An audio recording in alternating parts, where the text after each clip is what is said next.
thank you so much for coming. So appreciate your presence. For 6 months, we've been preparing songs and stories for you. So this project is the fruition of a lot of generosity in this community and a lot of hard work in this community. So I want to say just a couple of short words about this program itself. As you know, what Sage Arts does is work with Sage members of our community in an artistic way to create an artistic legacy of their lives so that it has the possibility of nourishing our community. We can learn from them. And this year, because of our political environment, which we're not going to say any more about, but also because of the centennial of the suffrage law that was passed 100 years ago, we thought it was really important to highlight the women who continue to fight the fight for women's rights in a myriad of different ways, creating more opportunities for women, nurturing women, embodying feminist values. And what are those values? Values like inclusion, fairness, equity, values like generosity, values like compassion and stepping up to take care of people who have less than you do. These are values that these women who are in this program embody and live. But they're not alone. They represent countless women, not only here in our community or in this theater, but in the world. And they've overcome a lot of obstacles to become the women that they are and to give what they've given of their hearts. And they've been willing to kind of bare their soul in this process of sharing themselves. So my prayer for this performance is that each of us, including me, walks away with something really inspiring that we've heard tonight that allows us to just be a little braver and a little more courageous to fight for what's really important to us, not only as women, but as men as well. So that's my prayer, and I'm so happy you're here. And I'll be back up here a little bit later on in the program, but actually this time we have an MC, a master of ceremonies. Usually it's me, and I'm so thrilled that there's someone else who can step up and do this. And not just anyone. David Gonzalez, he's a poet, he's a storyteller, he's a musician. He's received many grants and awards for his productions of community arts, so he completely gets what we're doing. He's a fellow of the Joseph Campbell Foundation, received Drama Desk nomination, and is proud to call Ulster County his home. And boy, am I glad he chose us. So I'm going to invite David Gonzalez to come on out. David.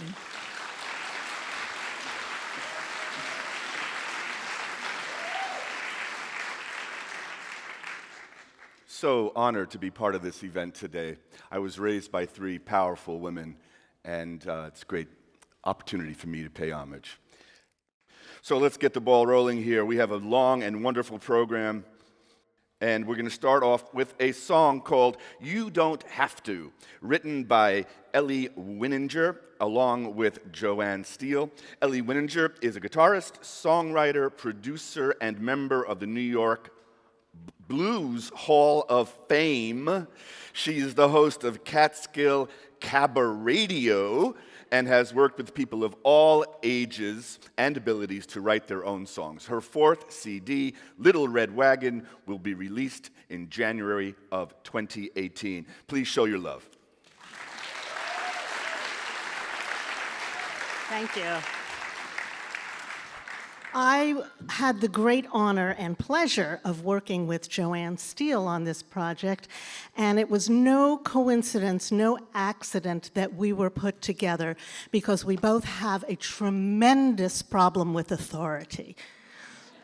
And I learned so much from working with Joanne. I learned so much in a factual way, that like red and black are the anarchist colors, which I didn't know until this evening.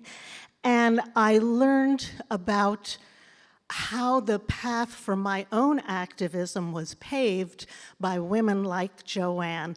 But mostly, I made a wonderful friend with a great sense of humor, and even though we're from very different backgrounds, we found such common ground in our attitudes that it was truly a joy to work with Joanne. So she'll be saying a few words after the song, and here's Joanne's song, You Don't Have To. 1, 2, 1, 2, 3.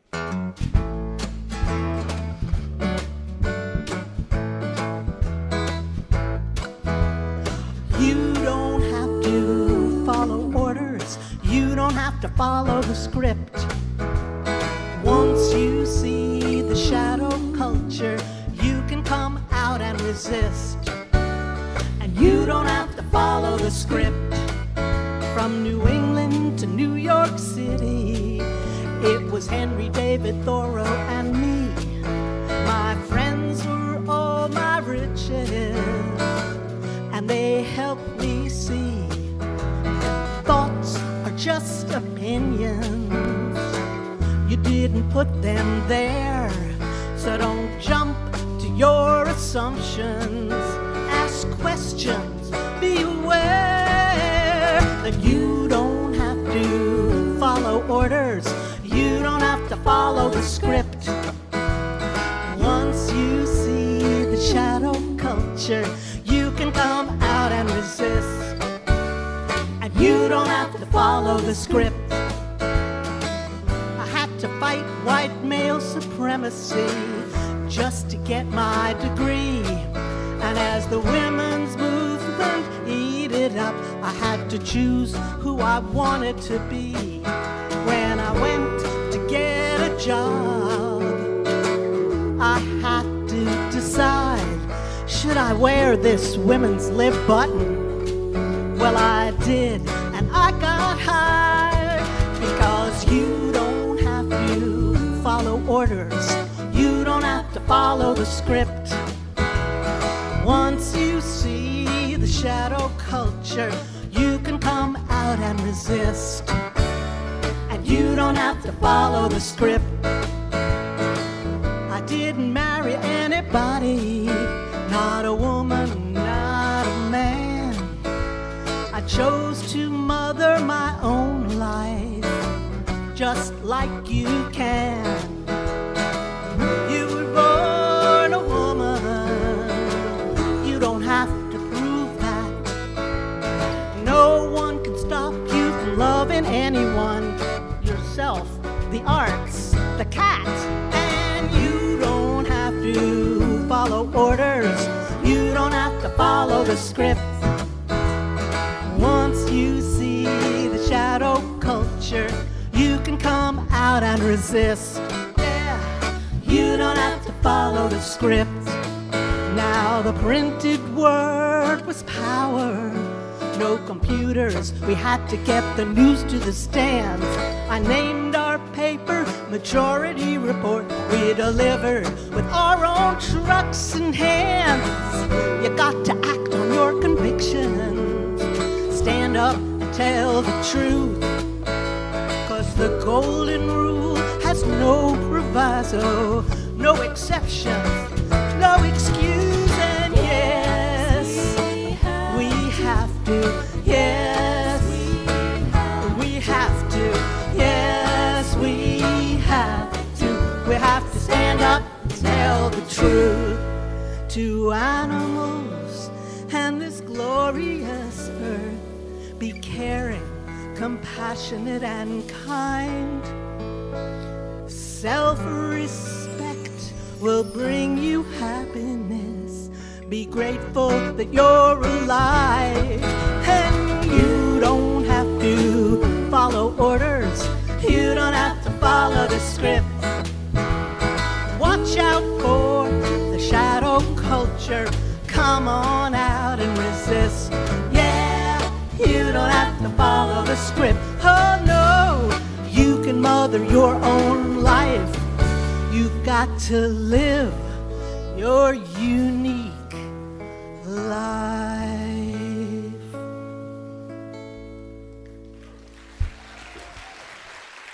Thank you.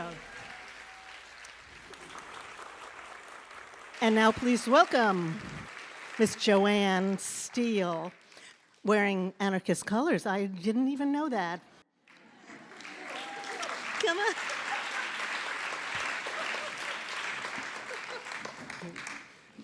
Hey, sweetie. Good. Oh, that was wonderful. It's you. Thank you.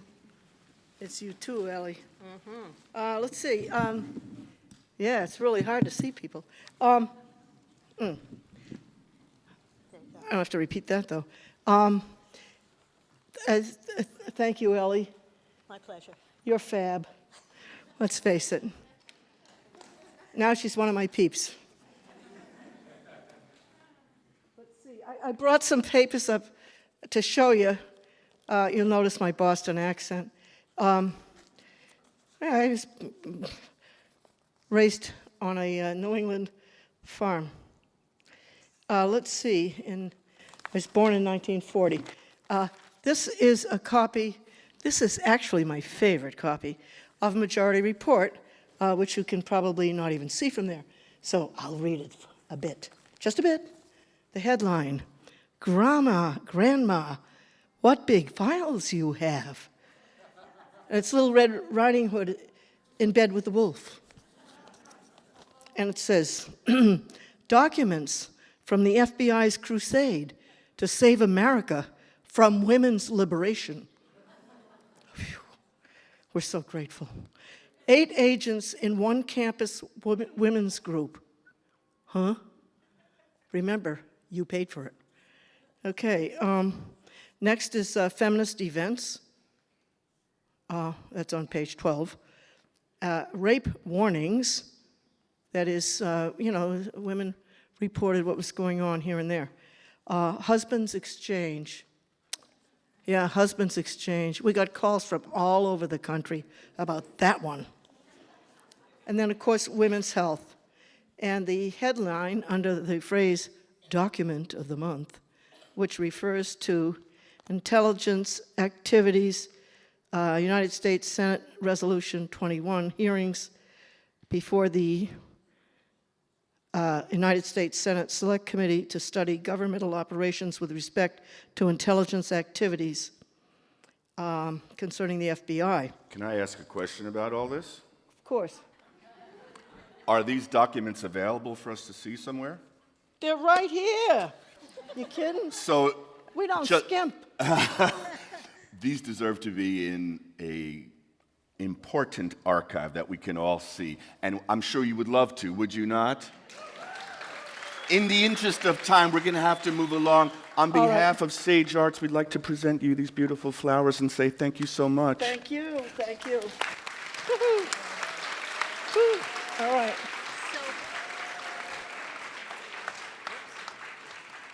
Thanks. Can I help you out? Ciao, bambina.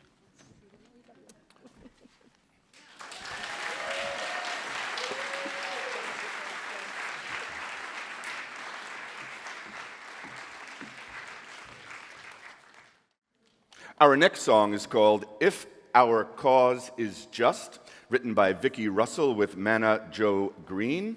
Vicki Russell is a native New Yorker. She's a singer-songwriter who now resides in New Paltz, New York. Vicki has toured Europe and Japan and all over the U.S. performing her own music. She has 2 CD releases that are available on her website, VickiRussell.com. Please welcome her to the stage. Thank you. Well, this is the second Sage Arts project I've been involved in, and it's been such a pleasure to get to know Mana Jo Green. She has such an incredibly rich life filled with depth and so many beautiful stories. And this was the hardest song I've ever had to write because it was so much to whittle down into a little song. For me, the muses did not come until the 11th hour. I was working on it all along, facing my biggest fears of writer's block. But alas, it did come, and I had a lot of support from my fellow Sage Arts friends here. So I don't know if this song will do you justice, but I hope it does. And your story and all that you do, Mana Jo, is so inspiring. I have a 7-year-old daughter myself, and I think about her future and how I want to make this world a better place. And I feel like this world is a better place because of you, Mana Jo. Thank you.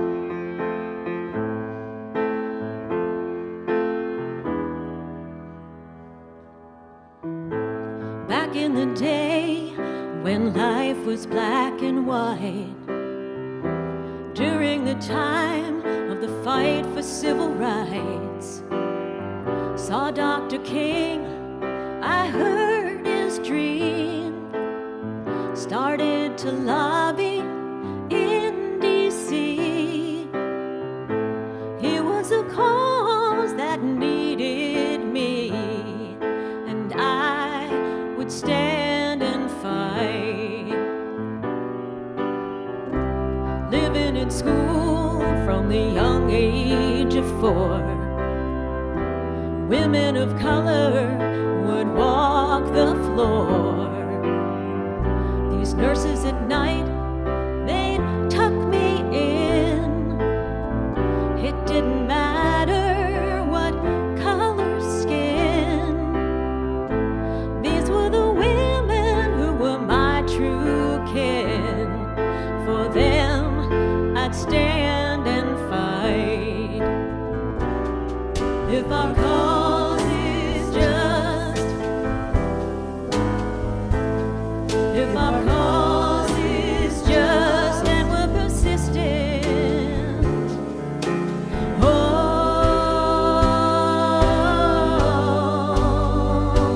we will triumph.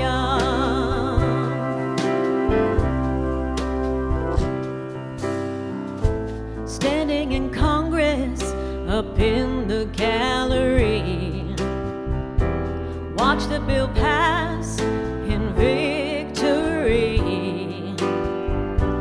locking arms in unity with Jesse Jackson and Dr. King, changing the laws, making history. We would stand and fight.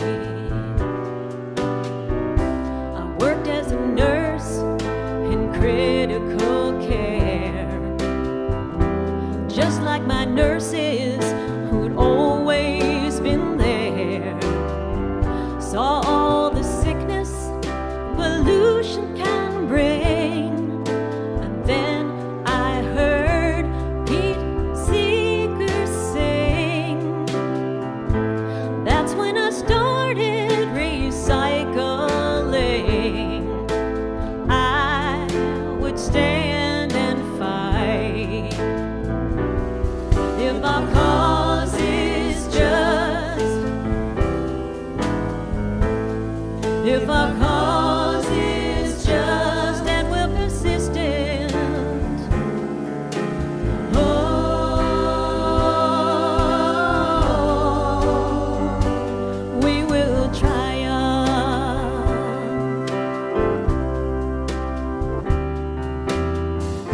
A mother of 3, I was on my own, nursing the earth, making a home. But then my daughter, well, she got sick.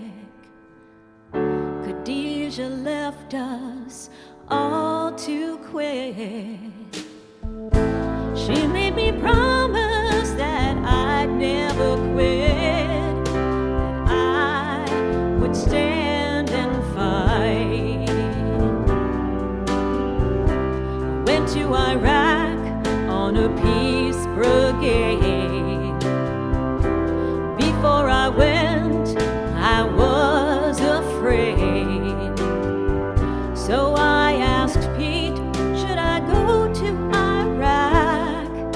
He thought deeply on it, told me to pack, 'cause people will listen when you come back to share your dream of peace. If our cause is just,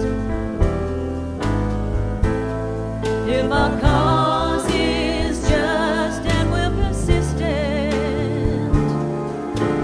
oh,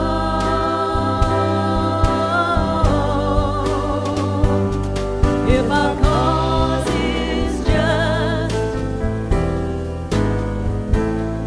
if our cause is just and we're persistent, oh,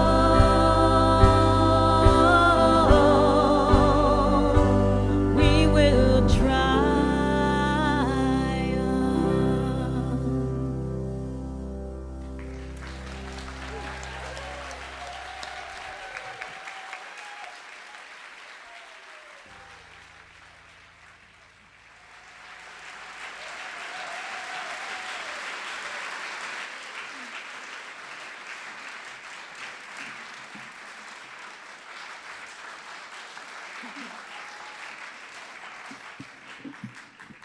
Thank you. And thank you, Vicki, and thank you, Colette, and for everyone who worked on this and came out tonight. You know, sometime in my 50s, I was doing an interview with someone, and they said to me, "Man, how did you get like this?" And it didn't take long to think back to the inspiration and the empowerment of my work in the civil rights movement. But Vicki asked me how I got like that. How did I get there? And it really was an amazing experience to go back into my childhood and see the love that was planted in me at 4, 5, 6 years old that made it important for me to show up in the civil rights movement.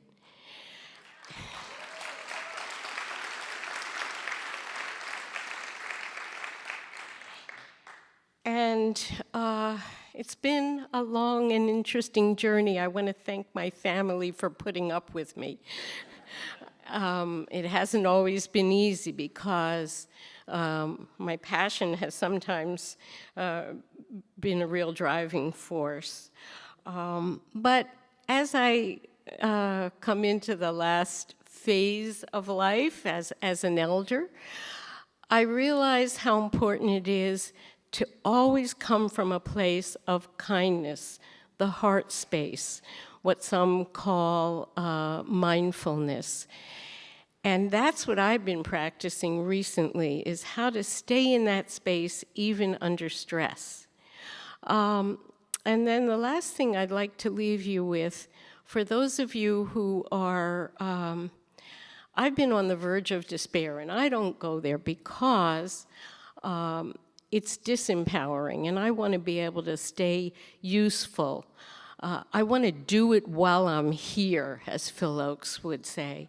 But I was getting to the point of utter despair about the manifestations, the recent manifestations of the climate crisis. And it was really tearing me apart, and I started to feel like no matter what I've done or how hard I've worked in life, it doesn't matter, the world's coming to an end. Until this last weekend at Omega, when I heard Paul Hawken talk about drawdown and a way of actually reversing climate change, not just mitigating it, not just preparing for resilience and maybe slowing it down, but actually reversing it and getting us back in balance with natural systems. So I leave you with a glimmer of hope that if our cause is just and we are persistent, we surely will triumph.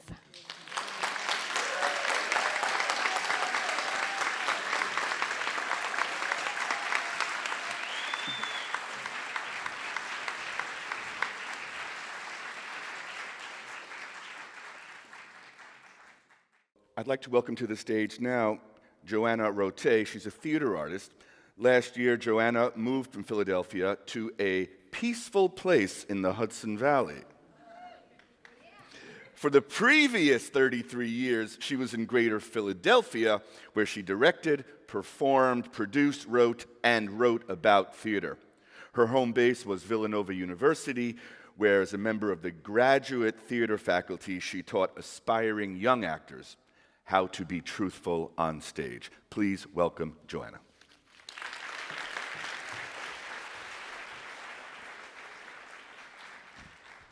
Good evening, dear friends, gentle audience. So my task was not to write a song, but to write a monologue for one of our honorees. And the process for me was both a revelation and rewarding. Rewarding because it meant over myriad hours coming together with a stranger who turned into a sister. And a revelation because I discovered that I could not bring my usual mind of, now how can I fit this new person into my life? Or not, who is this person for me? But through the listening, it was a process of, who is this person in terms of this person? So the honoree who I had the honor to work with is Barbara Serra.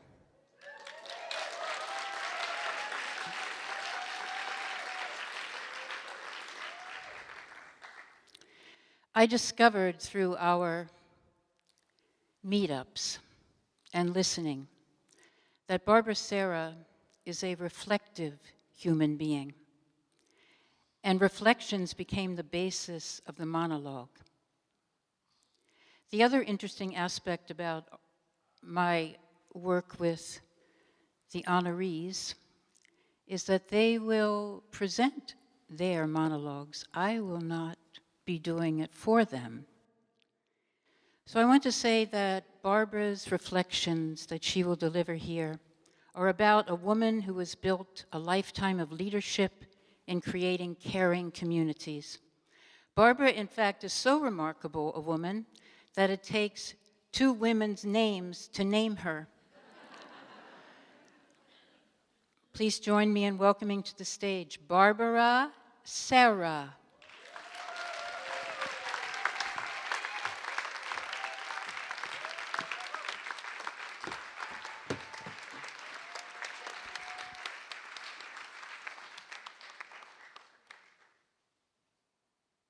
That's me, the little girl in the matching plaid hat and coat made by her grandpa, Zadie Nathan. I'm in an army jeep with another girl. We're being driven by a soldier to a big stage set up in the center of Hartford, Connecticut. We'll sing songs to raise money for war bonds. It's 1944, and I've heard that children are starving in Europe. That's me singing my heart out to the grown-up community. Don't sit under the apple tree with anyone else but me. Then my family moved to California, where my mother thought I could be a star. That's me in Brooklyn, a year later at PS 161, the only kid who didn't have 2 parents because we'd left my father in California. But when my mother was able to enroll me in a girls' camp for underprivileged Jewish kids, I found myself in community. I was 13. I wanted to be out of my mother's house. I wanted to be something bigger than me, sharing friendship, sharing work, and singing camp songs. That's me. a shiny young virgin who lied about her age to get a counselor job at Surprise Lake Camp. There I met Alan Schwartz, the good-looking camp bugler, and I chose him. We wandered down the road to a little roadside cafe and listened to Nat King Cole singing Unforgettable. In 2 years, we were married, both of us just 19. 3 daughters were born, Nancy, Erica, and Jennifer, gifts of a marriage that lasted 24 years. That's me, age 34, in cap and gown, graduating with a master's degree from Yeshiva University, ready to fulfill the position of school social worker for 20 years in the Great Neck Public Schools. That's me, age 55, walking out of the office of a breast surgeon with a diagnosis of breast cancer. I looked around the plush waiting room where everyone was in her own thoughts, and I felt very alone. I wanted someone to catch me, to hold me and tell me everything was going to be okay. Outside in the street, I didn't know where I was going to go or what I was going to say. I was shocked. And then, I better pay attention here. This is serious. Where can I get information? I knew nothing about breast cancer or anyone who had it. The overwhelming question was, what do I do now? This social worker was going to have to help herself. I started doing my homework, and while doing it, I organized the group by putting an ad in the New Paltz Times, inviting anyone who wanted to learn about breast cancer to come together. I underwent 2 surgeries, one to remove a tumor and another to remove 17 lymph nodes.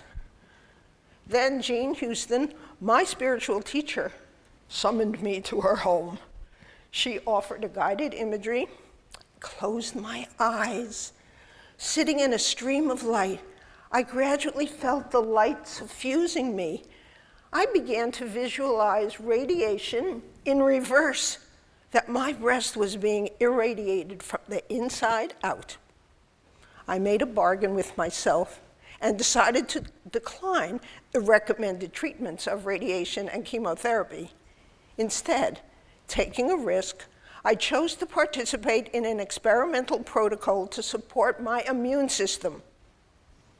And I married my second husband, Marty LaForce. That's me, age 57, attired in business casual, the initiator of the breast cancer support group at Benedictine Hospital, which in no time evolved into the oncology support program for patients with all kinds of cancers and their families. I knew how alone a person feels with cancer and how uncertain. I knew uncertainty could be translated into curiosity. The situation presents itself. Do you want to suffer alone or connect with and even help others? I knew a cancer patient has to find meaning and purpose. When you're in the neighborhood of the end of your life, lying in a hospital bed, maybe at home and on hospice, if you're lucky, there will be someone you can talk to about what it's like to have things going on in your head and what it's like to be lying there.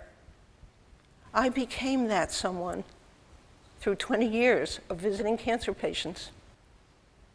There was Moira, who called me her hero, not because I was anything special, but because when I asked, "How are you really?"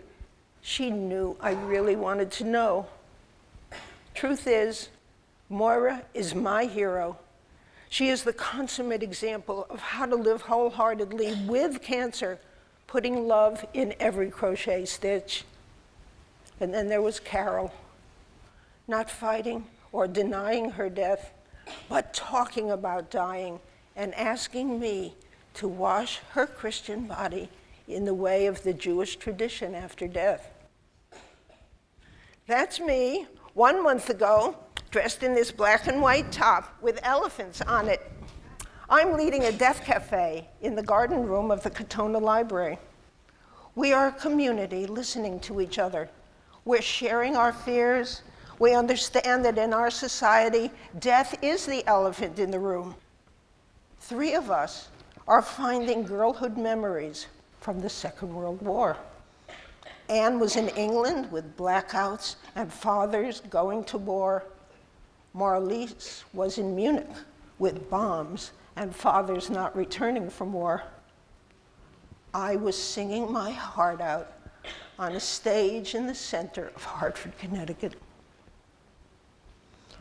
That's me, someday beyond tomorrow, facing my own death. It may be sudden like that of my husband, Marty, or it may be the last event I get to supervise. I want to experience my moments of dying as fully as possible with gratitude.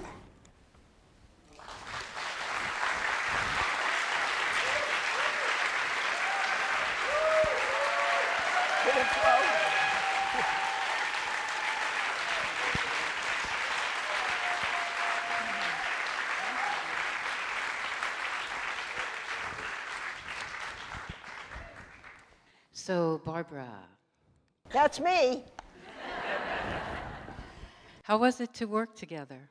Well, this woman, she came we met we started in a bakery. She came to my home in Westchester. She came to my home in Kingston. She was just part of me for the last few months and helped me to look at how community has become, here we are. Community has become so much part of my life, and this working together. We were at an event together, and we were sitting near each other, and someone came over and said to me, "Are you sisters?" And we are. We are.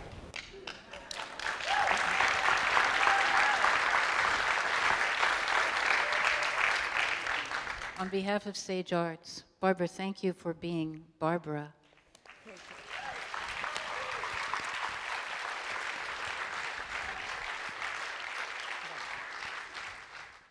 This next song is The Arc of Justice, written by Kelly McKenzie. Kelly is a singer, songwriter, and multi-instrumentalist. Kelly has released 1 album of original songs, including her song Gin, which won the Independent Music Award for Best Americana Song. In addition to her focus on music, Kelly is a passionate activist working to reform our political system.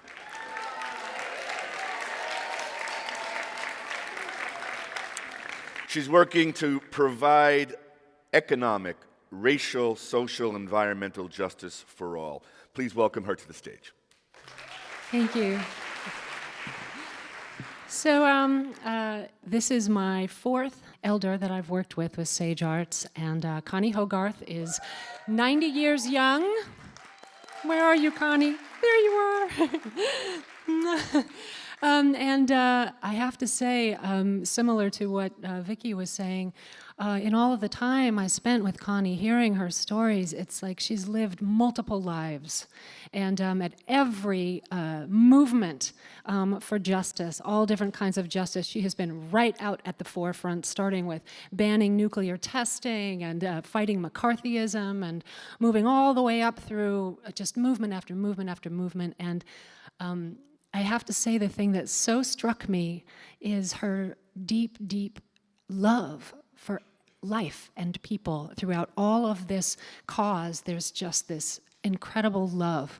So in one of our sessions, we spent several sessions together, she mentioned a quote that she was fond of that Martin Luther King had made famous, something about the arc of justice, and Martin Luther King didn't write it, but he did make it famous, and it was that the arc of the moral universe is long, but it bends toward justice. And that's how it ended up as the title of the song.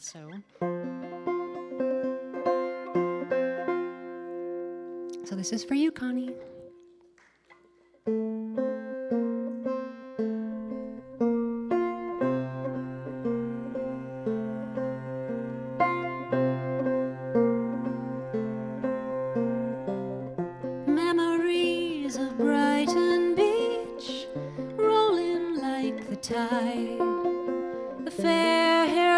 daughter and Union father on the picket line, wearing grandma's schmutter rags, moving year after year, watching as my feisty mama made friends with the ones others feared. Take the chances, loss will bring more pathways, love the dance and all the people, and the arc of justice carries on. Launching out on every wave, a strong, curious heart, deciphering the human body through medicine and art. See the blacklist bruise and scar the Rosenbergs would die. Understand my purpose, put my body on the line. Take the chances, loss will lead no pathways, love the dance and all the people, and the arc of justice carries on. In the nightmare of a nuclear winter, stand together, black, white, brown, and red and yellow. I'm not free while any woman is unfree. Making trouble in Pleasantville, a porch full of kids painting signs, protests, arrests, friendships and fests, singing cantatas till they're mine. Living full for 20 years, my boys into men have grown. The current pulls my stormy husband, I sail out on my own. Take the chances, loss will bring new pathways, love the dance and all the people, and the arc of justice carries on. In the brutal enslavement of apartheid, Leonard Peltier must not die in prison. Stop training the colonial death squad. Don't dehumanize and poison farm workers. Protect the water. We will find a way.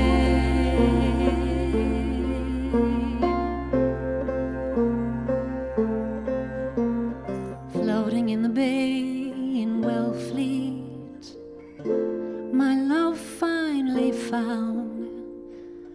We never failed each other, to the struggle we were bound. Bittersweet salt kisses in my arms, your dying breath. We climbed the fence together, in the hot sun together we'll rest.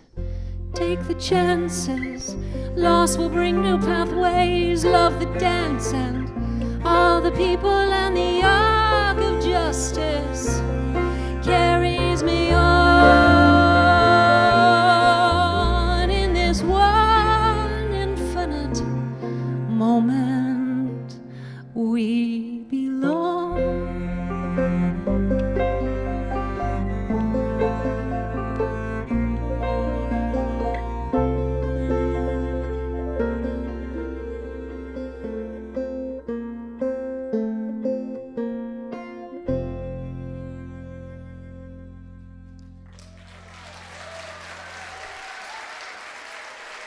Thank you.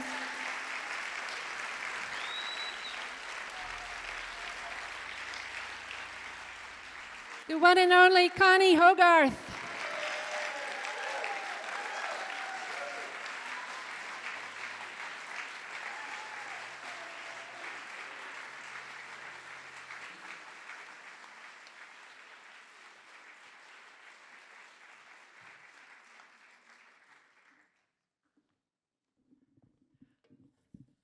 as someone who almost never cries, I just had to hold back. As much as I've heard it and seen it, it's different hearing it this way.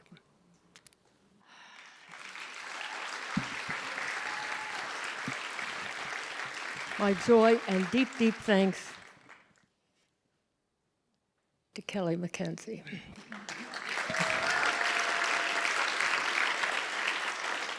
I have had the incredible good fortune to spend many long hours with Kelly through the summer months. And as the musician to take my story and turn it into music and poetry, it's been magical. Joy for me too, because this newly found friendship with Kelly has been an unexpected treasure as we have gotten to know each other. And I think it's mutual that we love each other. What a gift from Sage Arts. Thank you.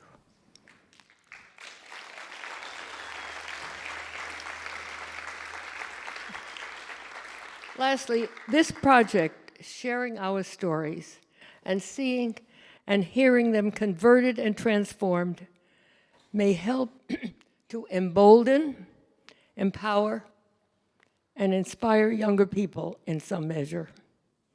And that is deeply, deeply gratifying to all of us who are engaged in Sage Arts. It's an incredible project. So thank you, and thank you all for being here with us tonight.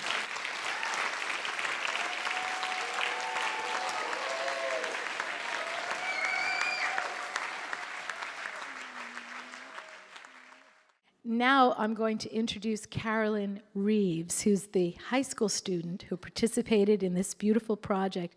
And I also want to thank the Maya Gold Foundation. Elise partnered with Sage Arts to do a very special intergenerational program with 4 high school students and 4 residents of Woodland Pond.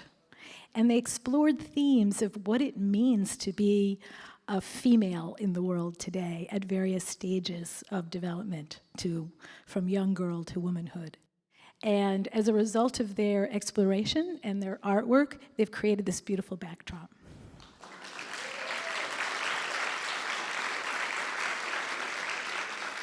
So I'll invite Carolyn up to say a few words about her experience in this project. Come on, Carolyn.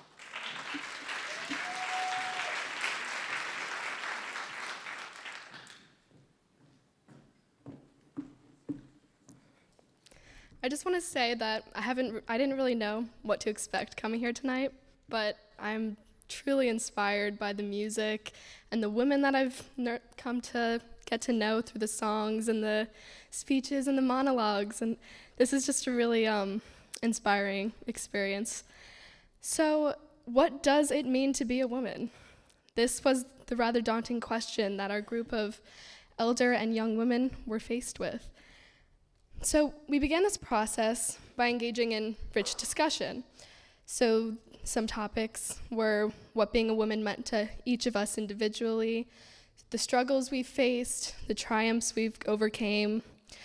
We discussed thoughts on body image and superficial standards we feel upheld to at certain times. And we talked about the similarities and differences between how society has viewed women over many decades, as well as from a global and historical perspective. After the discussion, we moved on to creating interpretational sketches of what we learned from each other.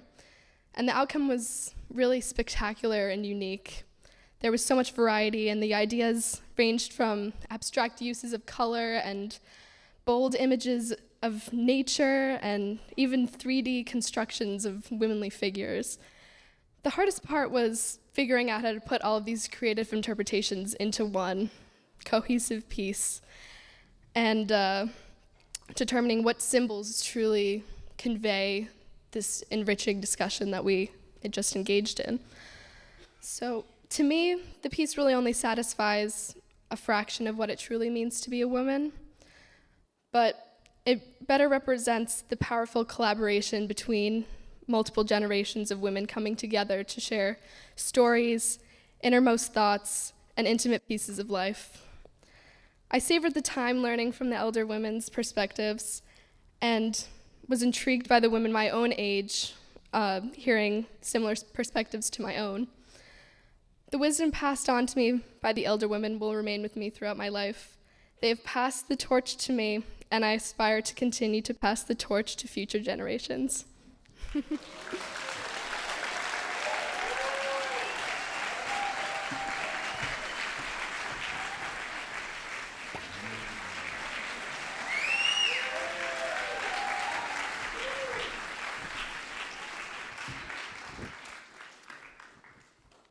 Our next song is called Hold On. What's it called? Say what? Thank you. And this was written by Bonnie Meadow with Janet Mills. Bonnie Meadow is a multifaceted musician, classically trained on guitar and lute. She has written many choral works and songs in a variety of genres, and Bonnie is happy to play the banjo in Klezmer Burl's Hotsy Totsy Orchestra. Please welcome Bonnie to the stage. Thank you.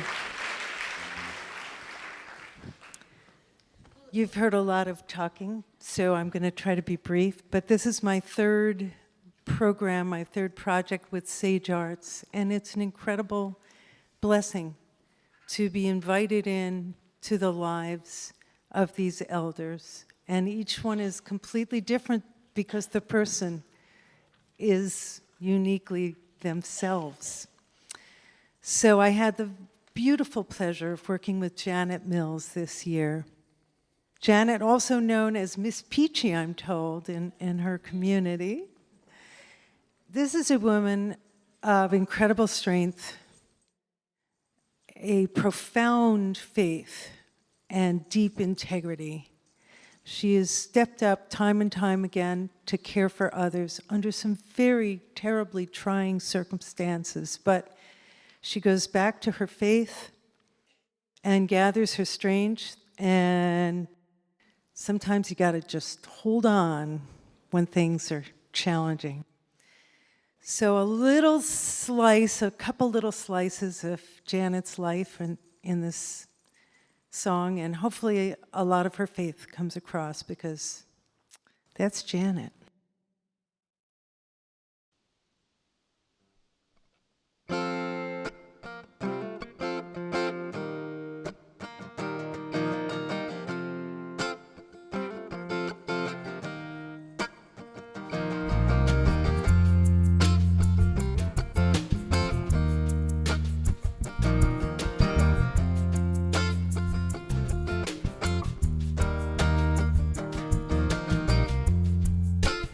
Finished with school, work was hard to find.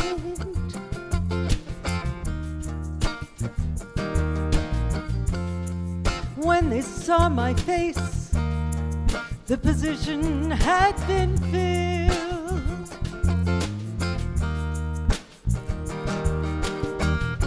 I can get angry, I just can't get mad. I hold on to my faith in God. He picks me up and shows me the way to go. I got to hold on, can't let go. Hold on, can't let go. My neighborhood, poor, but it's a good place to live.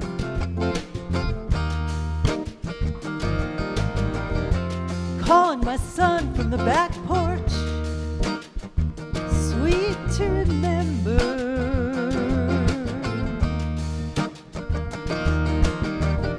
Left a drinking husband, still cared for him when he was ill. No point to tell him he was wrong, he knows. We should love each other the way the Lord loves us. I got to hold on, can't let go. Hold on,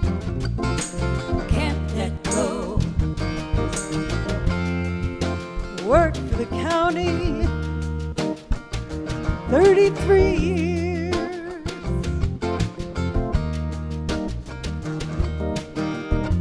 Mom passed when I was young.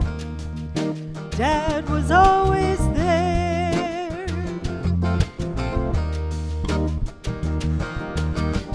Brought Dad to live with me in his last years. He passed right in my living room. I try to be thankful for the chance I had to have. I had to hold on, can't let go. Hold on, can't let go. Once I listened to the devil, he'll get you in your weakest moments.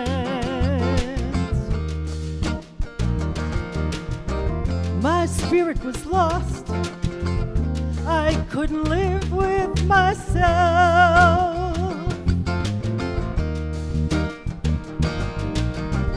I made a choice. I couldn't walk away from God. I prayed for strength to do what I had to do. I made a vow. I know the Lord won't leave me now. I had to hold on to my Lord. He's faithful. He's your friend. Can't let go. He won't leave you. Can't let go. Who do the leaving? Can't let go.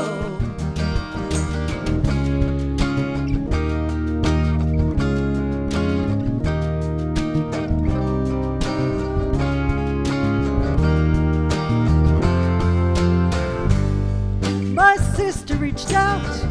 Jamela needed a home to be raised in. Can't let go. When her child was born disabled, I raised her too. Can't let go. God gave me the strength. He gave me the courage to raise many children as my own. His loving kindness came through me. To then I had to hold on, can't let go. You got to hold on, can't let go. We got to hold on, can't let go. Hold on.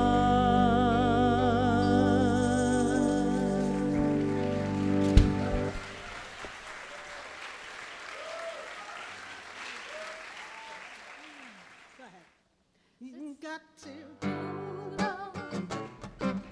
Can't let go. Hold on. Can't let go.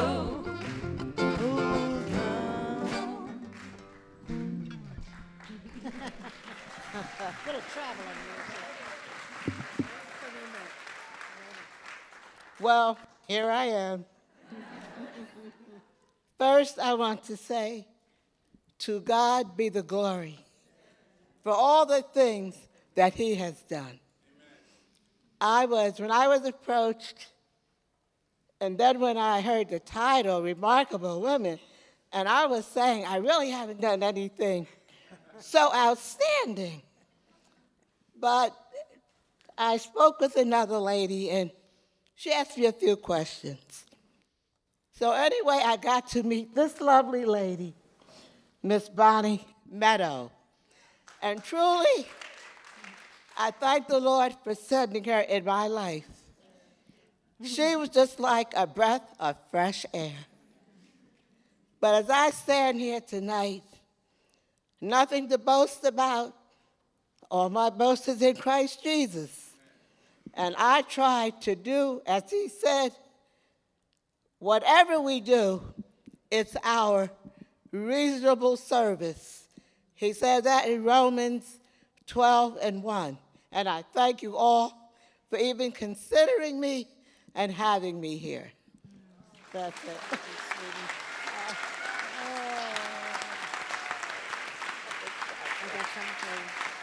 Yes. Thank you, my darling. Thank you. I will talk to you soon. Thank you.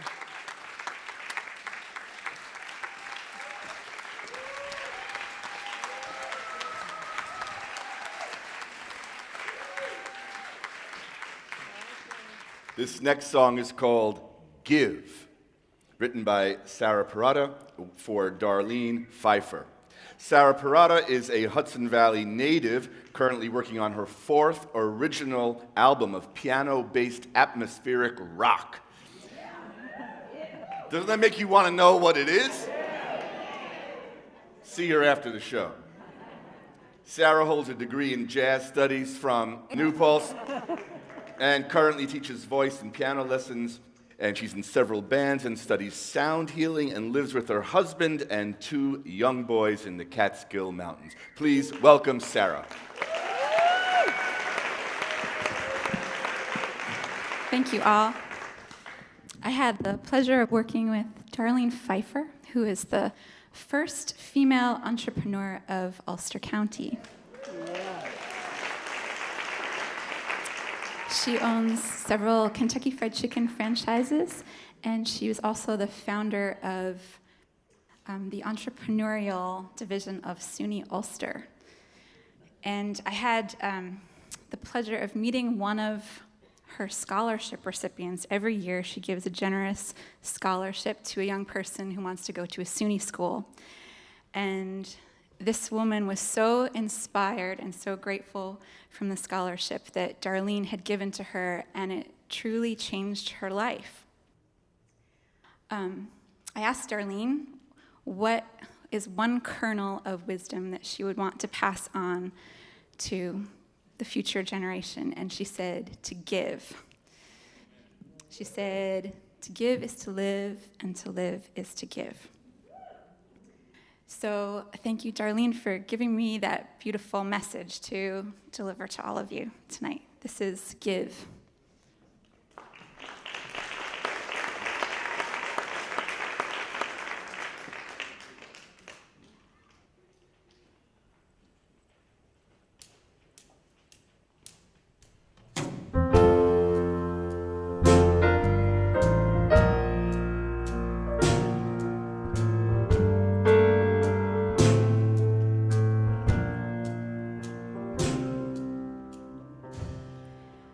Today,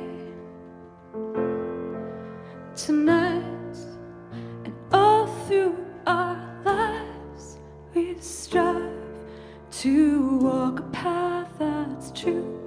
You got to think without confusion, love each other sincerely, act from honest motives, purely and just in heaven above. You've got to give, and when you give from the soul, you live eternally. I traveled all the world, I've seen so many faces, I've been to all the places I wanted to be. Children with a mother who was dying, she asked me would I be there, and I said I would be. You got to think without confusion, love each other sincerely, honestly, just in heaven above. And you've got to give. When you give from the soul, you live eternally.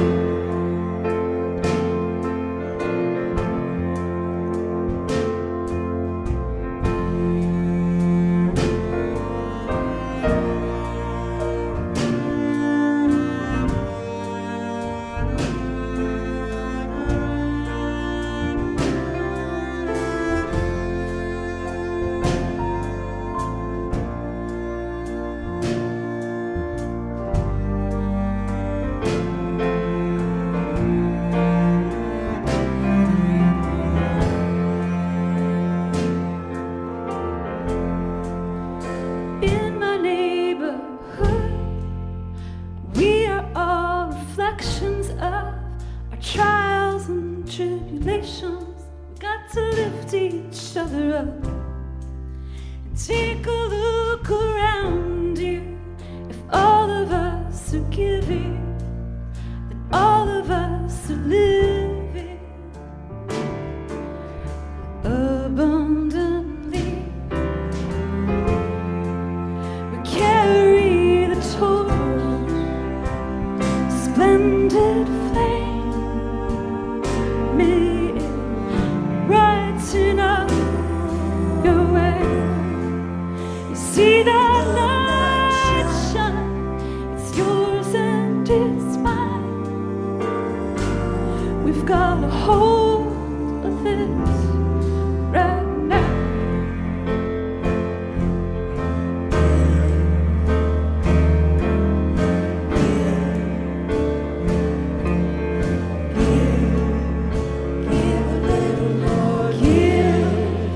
When you give and give, know you'll live and give instead of die.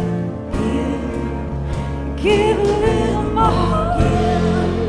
You know you'll live and give when you give and give every day now. Give a little more.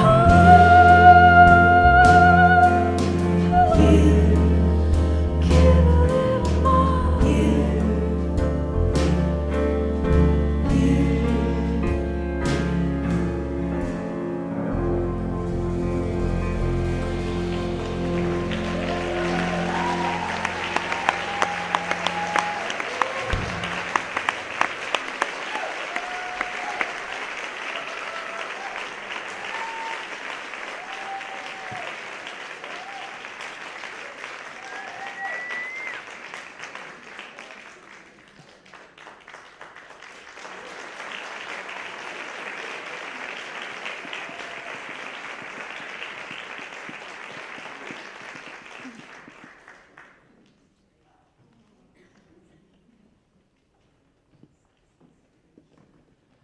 Well, I must say, it's truly an honor to be here among all of these remarkable women. They are amazing, and I feel quite humbled to be here among this group. And I want to thank Sarah for her great work that she did.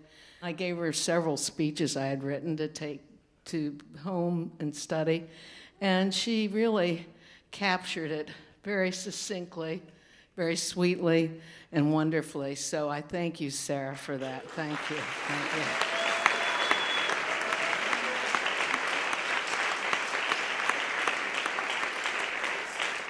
you. You know, my life has been filled with so many blessings, so many blessings.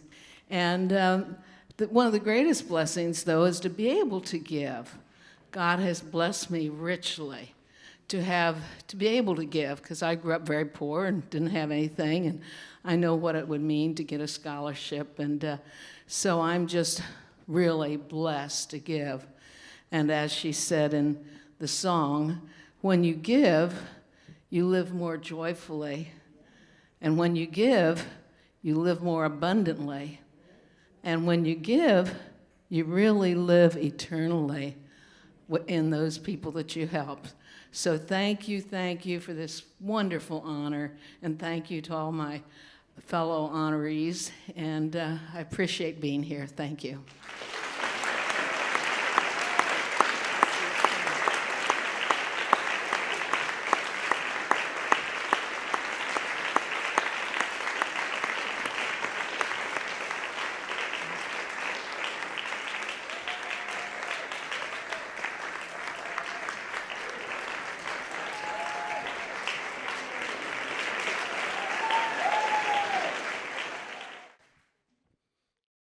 So I had the honor to work with two honorees. The process of working with Ruth Faircloth, I discovered a storyteller. So Ruth told me stories, and I listened. I heard life experiences of this woman who takes her seat in society in the face of hardships and obstacles. Obstacles that I, as a white woman, would never experience.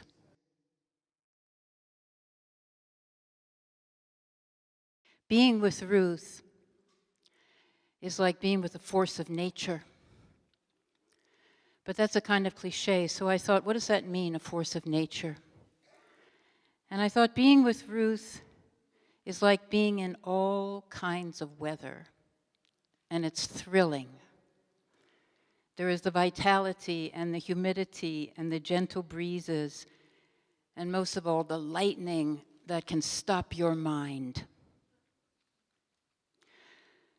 So I'd like to invite you all to be in the climate of Ruth Faircloth.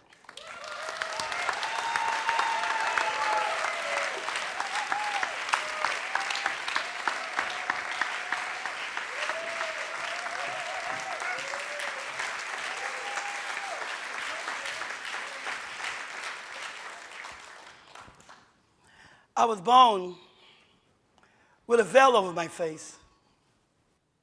I had visions when I was a child. People thought I had unusual gifts. Gifts like the prophecy. I was the firstborn of 7 children to migrant workers, and my grandmother was my midwife. When I was 6, my father took a farm management job in the Hudson Valley, where he was known as Lord. That was his nickname, for giving money and services to the migrant community. Every Friday after school, I would transform our family home into a juke joint called The Hole. I would mop floors, I would clean, I would put on chair covers that I sewn by hand. Our juke joint was offering gambling, crap, cards, laughter, drinking, and dancing to the great music of James Brown, Sam Cooke, and the gospel group Mighty Clouds and Joy. My mother and I would fry chicken and fish. I would walk around collecting money in my apron, carrying $1,000 at any one time. This is what migrant workers had for entertainment: juke joints and people homes. There were competitions all over juke joint territory. One Friday night, when I was 12 years old, 4 ladies came in our juke joint with weapons, knives, tirons. They had went upstairs, and I was coming back downstairs, and I saw the ladies kicking the kitchen door in. One of them said to my mother, "Oh, Betty, what you gonna do? We are here to let you know we came for you." My mother was cool. "Whatever y'all got," she said. "I got this pan of hot grease in my hand." That's when I went running back upstairs, and I came down with a shotgun. One of the ladies was walking forward, and I clicked the gun, and something hit my hand, and the gun went off. And I started crying, and someone grabbed me, and they hugged me. And my mother said, "Ruth, you put that gun down. I got this situation." And the ladies began to leave. I was just 12 years old. Shotguns in our house was something I knew about, but was told not to touch unless it was important. I just knew I needed to protect my mother. Whatever it took, I thought, I'm the authority and I'll take care of this. It seems like at an early age, I was a girl in a woman's shoes. When I was 14, I was winning dance contests all over town. My brother Perry and I made my own dresses. We danced the mashed potatoes, and we won. My high school was all white. At the age of 16, I joined the Black Panther Party. In 1969, the year after Martin Luther King died, my school wasn't recognizing his birthday. So I went to our school principal and I said, this is crazy. Tomorrow is supposed to be a national remembrance and we should not have to come to school. And he said, no, you got to be in school tomorrow or it will count as an absence. So I went home and I called up all of my schoolmates. I told the kids, here's what we're going to do. We'll go to school early and meet out back. In the morning, we all arrived and I said, we'll go in the back door and then we'll sit in a circle in the center of the glass atrium where everyone can see us. And we did. Yeah, we did. Come on, somebody. The principal sent teachers to tell us to come to class. 50 of us. Black kids, Hispanic kids, white kids. We would not talk. We would not say a thing. We just sat with our arms crossed. The next year, I stopped saying the Pledge of Allegiance to the flag. And I organized other kids to join me. We came to school a little late. I just did not say the pledge. I was being a caretaker against injustice. Even though my dance skills gave me top place in my high school cheerleader auditions, I was not allowed to be a cheerleader because my skin was too black.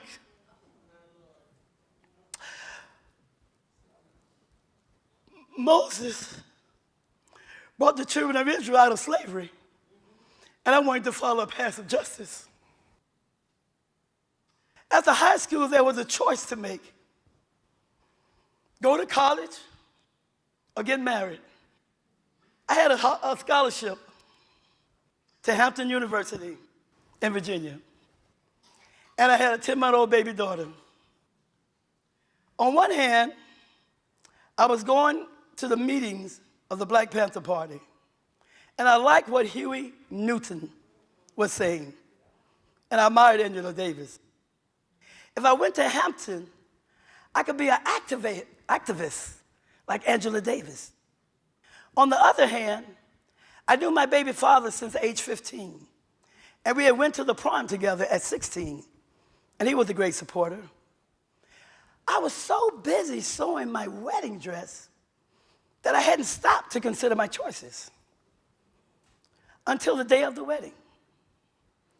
Everybody was at the church. I was at home in my wedding dress.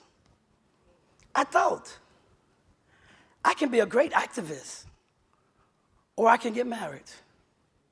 If I marry, I lose a step into my Angela Davis future.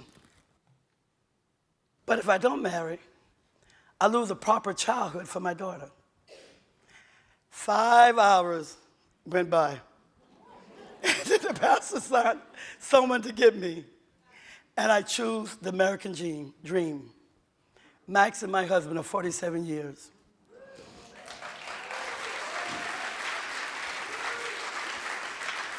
By the age of 25, we had 5 wonderful children, and my house was romper room.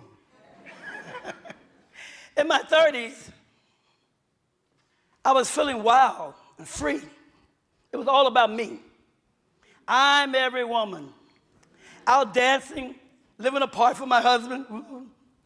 I was working as a correction officer in New York State Division for Youth, helping young ladies in trouble.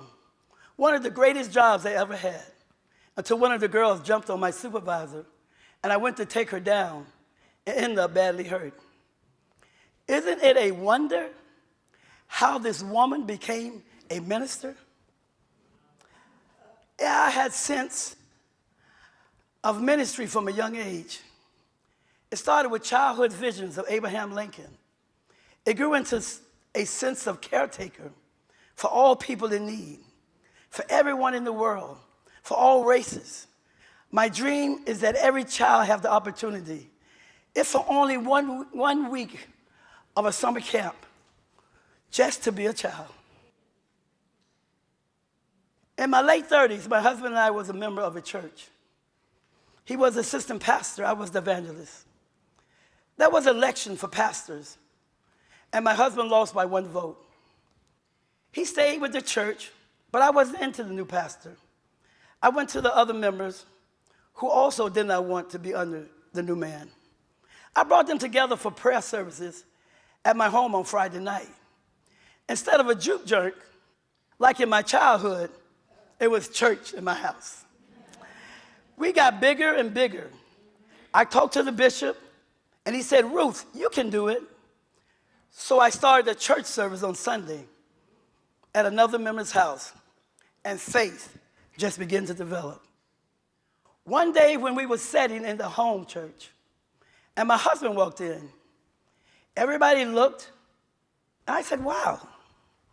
There were 2 chairs up front. I was sitting in one. There was just something in me. I looked at the empty chair. I looked at my husband, and I asked the members, here is our pastor. What do we want to name our church? We have our pastor now. And we named it Faith Church of God because we went on faith. We went by faith. Now we're almost 30 years. Last year, my husband became the bishop, and I'm the pastor now. Hey! I think my whole life kept me alive to the possibility of change. Changing the world with my voice.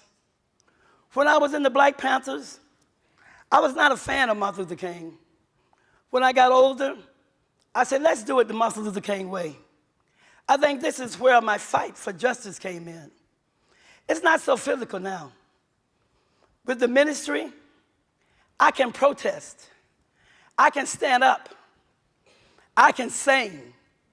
Victory is mine. Victory, victory shall be mine. Come on. Victory, victory shall be mine. If I hold my peace, let the Lord fight my battles. Victory, victory shall be mine. Woo! Victory shall be mine. Hallelujah! Hallelujah! Victory shall be mine.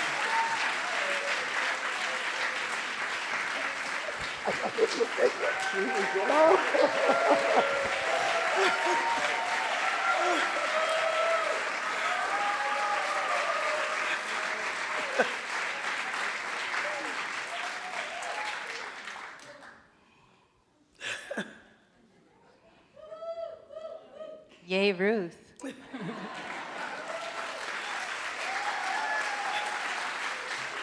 Victory.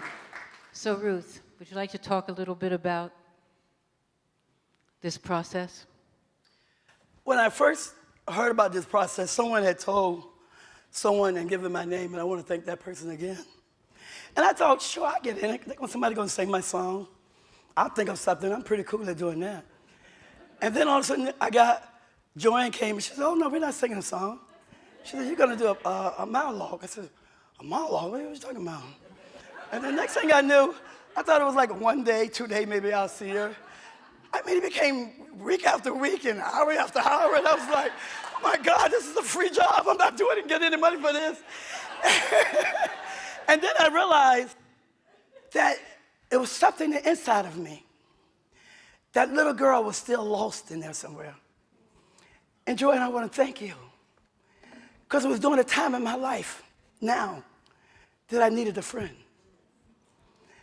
And God sent you through Claudette to me to be a friend to me. Thank you.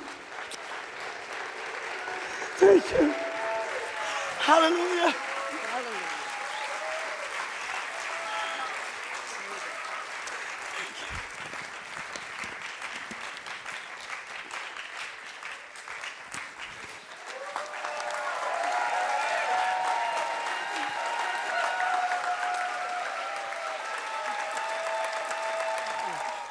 The next song is called Open the Window, written by Elizabeth Clark with Karen Peters. Elizabeth Clark is the harpist, vocalist, and composer for the Hudson Valley-based world music ensemble Mama Llama. With Sage Art since its very beginnings, Elizabeth approaches music more as a medicine than as a performance, bringing her contemplative work to retreat centers, nursing homes, theaters, drug rehabs, underground subways, and even hospital bedsides. She's the mother of an 11-year-old daughter, Pangea. She cares for her household of 7 human beings, 15 chickens, and 4 ducks near Hudson, New York. Please welcome her to the stage.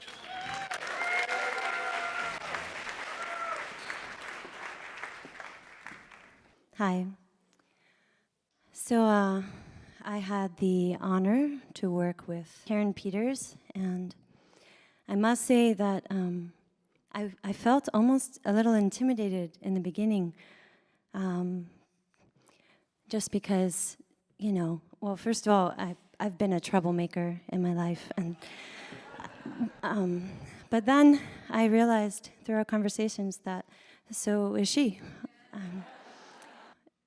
I went in there with a feeling of kind of maybe not being good enough or something like that. And through our conversations, I really felt her sense of equanimity and how no one is really any better than anyone else. And I always felt like I was in the presence of a friend or my own mother, or, you know, one of my very opinionated friends, which is the best kind. I'm really glad to know that someone like that is doing the work that she's done for all of us for so long. Not an easy job. So she's got a beautiful heart, and I'd like to share some of that with you.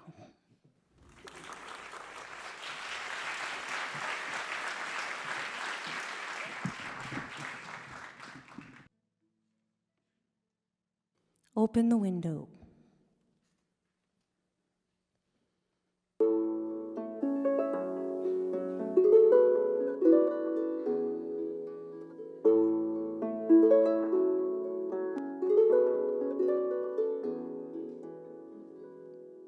One day down on the Bowery, a homeless man came up to wash our windshield. Should we open the window or lock him out? Tell me, what would you choose?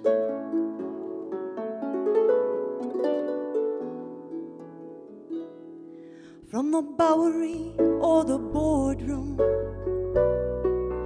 you can go where you want if you want to. So I put myself up by my own bootstraps to blaze the trail ahead. Da-doom, da-doom, da-doom. It was later at a protest. I knew how I could begin to help all the people, not by standing here with a sign on a picket line, but by learning the laws of the land.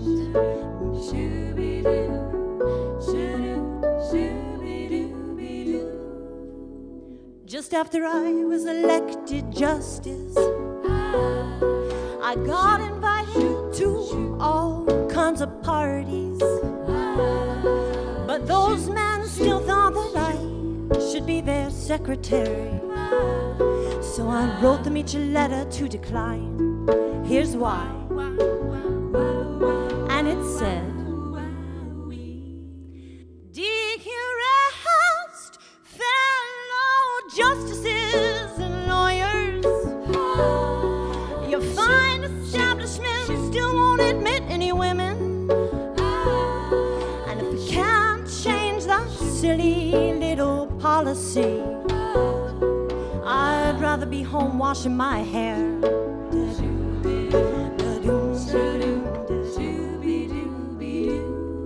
One more thing.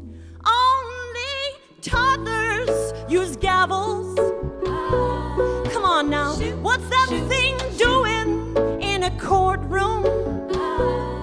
If we can't seem to settle down any time for a little time out.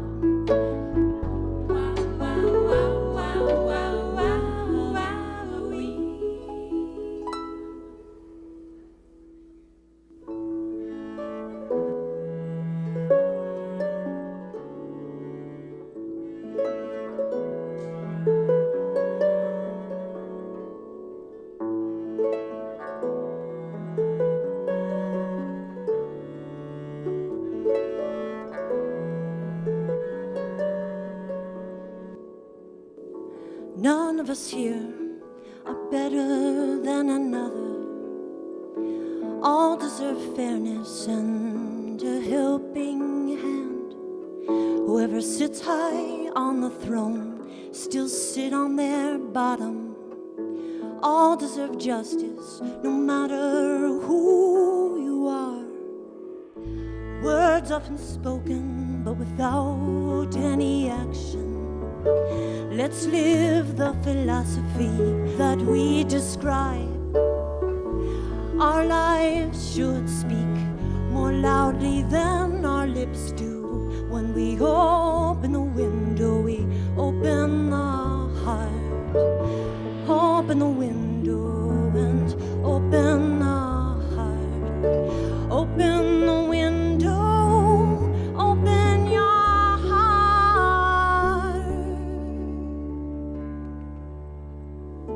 I look at you with the eyes of a mother, making decisions that someone must make. Maybe someday you'll understand it. All I can do is my best for you. All we can do is the best we can. Forge a path and extend our hand. Extend our hand.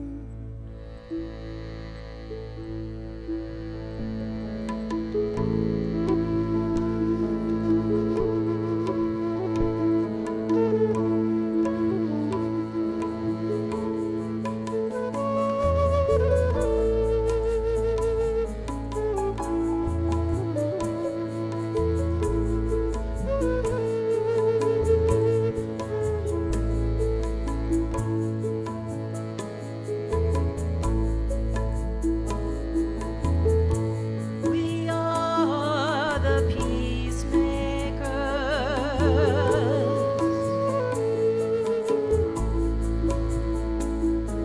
the meeting place of earth and sky.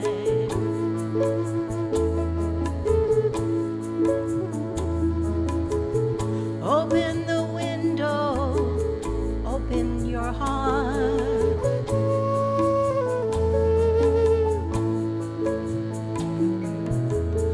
Open the window, open your heart.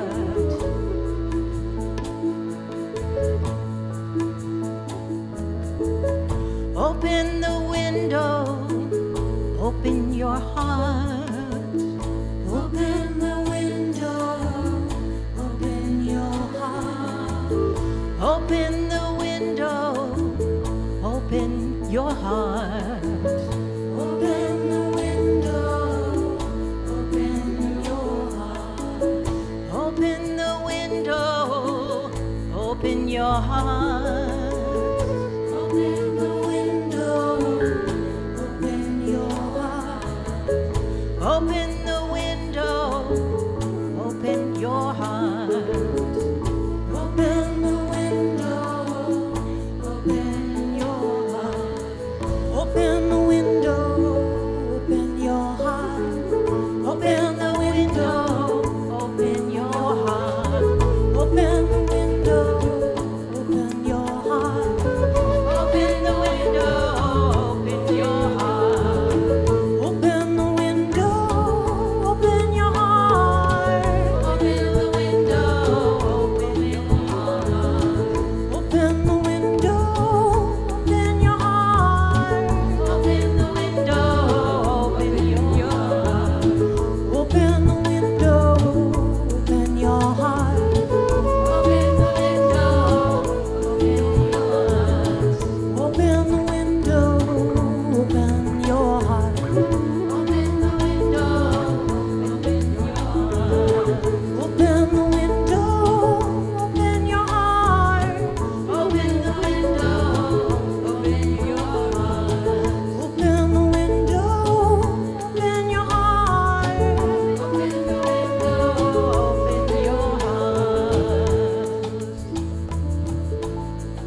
meeting place of sky and earth.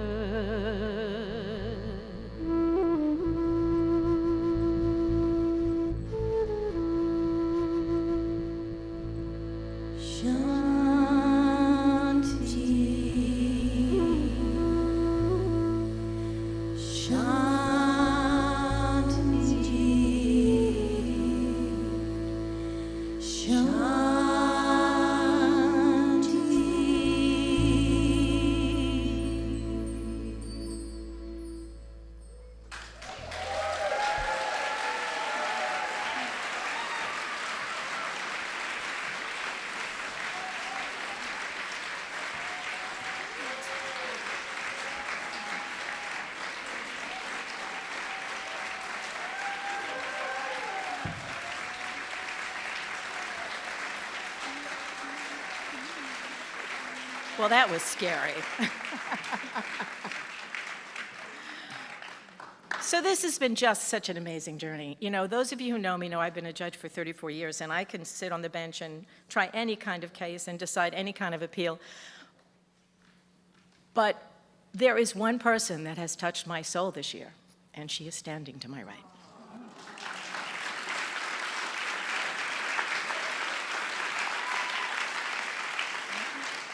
We discovered we are more alike than anyone could ever imagine. It has been a great journey, and yes, it has been a weekly or almost weekly experience, from kayaking to sharing tea and coffee to discussing our children, the people we love, the people who've left us, and I so appreciate your bringing me back to my roots. Thank you.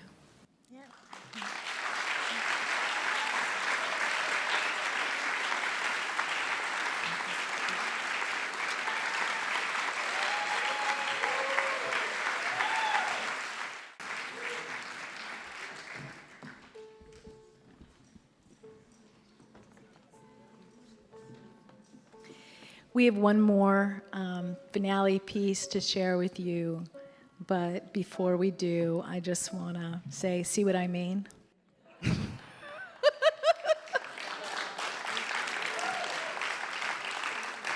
I feel like the luckiest person in the whole world that I get to be with these folks and do this work. And it's a privilege, it's an honor. And I wanted to just acknowledge Julie last.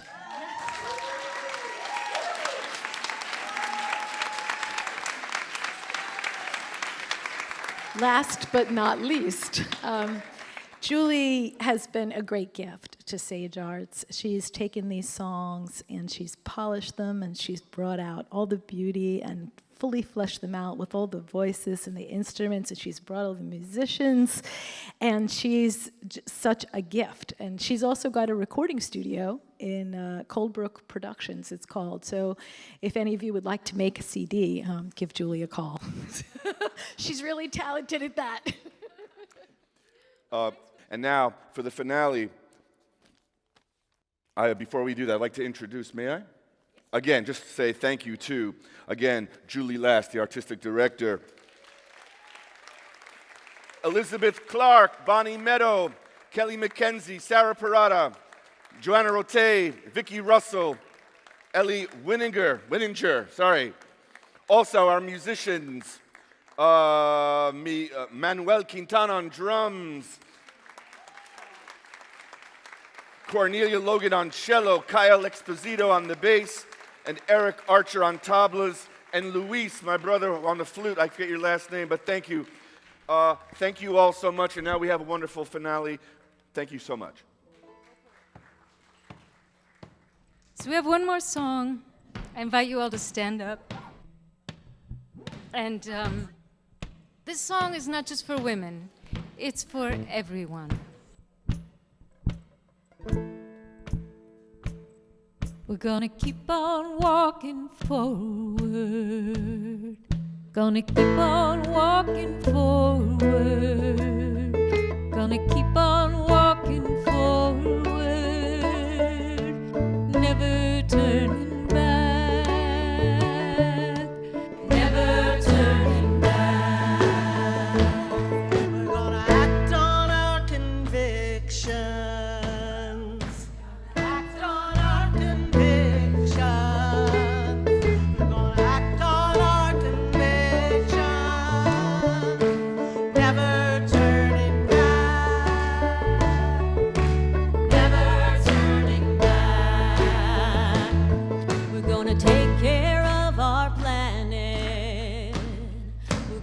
take care of our planet. We're gonna take care of our planet. Never turning back. Never turning back. We're gonna live and love boldly. Gonna live and love boldly. Gonna live and love boldly. Never turning back. Never turning back. We're gonna help all those who need us. We're gonna help all those who need